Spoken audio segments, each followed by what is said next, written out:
Hi everyone and welcome to the channel. In today's video I'm going to show you how I create my own scrapbook pattern paper using patterned AI and then take you through the process of creating a DIY project. If you love papercraft journaling or making your own papercraft designs, then this is a workflow that you'll be able to follow, so make sure you stick around and watch the video. Before I jump into creating the design, I need to think about what I'm actually going to use this scrapbook paper for. I want to create a lovely little DIY project that I will be able to share with my granddaughter. It's her birthday and I'm going to see her in a week and I'm so excited. And I think she's going to love what I make for her. So let's jump across to the computer and I'm going to show you how I create this scrapbook paper. So this is the Patterned AI website and I'm going to go up here and start designing. And this will take me to the very first page where you can begin to choose what you would like to do. And for today's video, I'm going to create from elements. So I'm going to open up this section here and I'm going to start by uploading my own artwork and texts. So I'm going to upload an element here, add a second image, and that is going to be this little heart. What I really like about this particular feature is that I'm not relying on pre-made designs, so I can actually use my own elements and turn them into a seamless pattern. So from here, I can change the scale of those elements, I can move them around, I can adjust the spacing and also the layout of the design. And I also get a full preview here about how that pattern is tiling.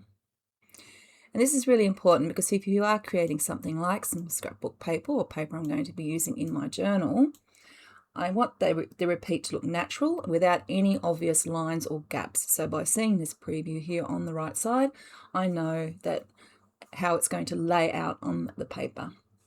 So it usually takes a minute here to test out a few different variations and play around with the actual components.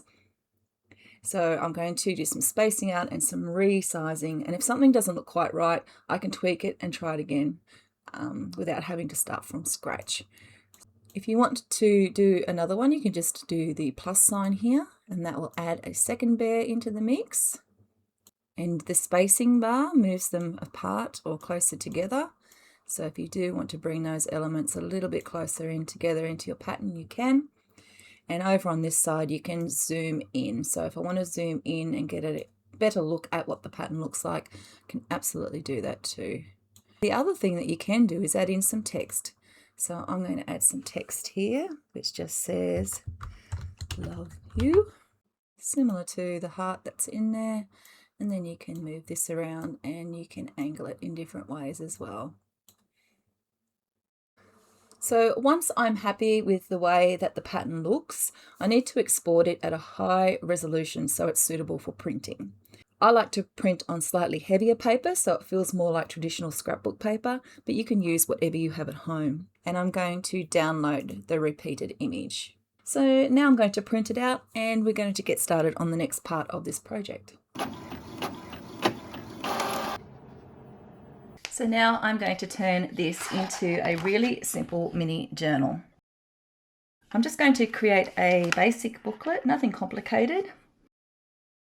And what I love about this is that the design is completely unique to me because it's my own artwork, so it's pretty cool. So this is the same process for so many things. Scrapbook layouts, planner pages, journaling inserts, digital paper packs that you might be ready to sell. And how good is this if you're making products that you wanted to sell at markets and so on. So once you have a seamless pattern that you've created, you can reuse it in lots and lots of different ways. If you'd like to try Patterned AI for yourself, then don't forget to check out my affiliate link below. I'd also love to see what product designs you might have made, so don't forget to tell me all about it in the comments section. Thanks for watching the video today, and I'll see you in the next one.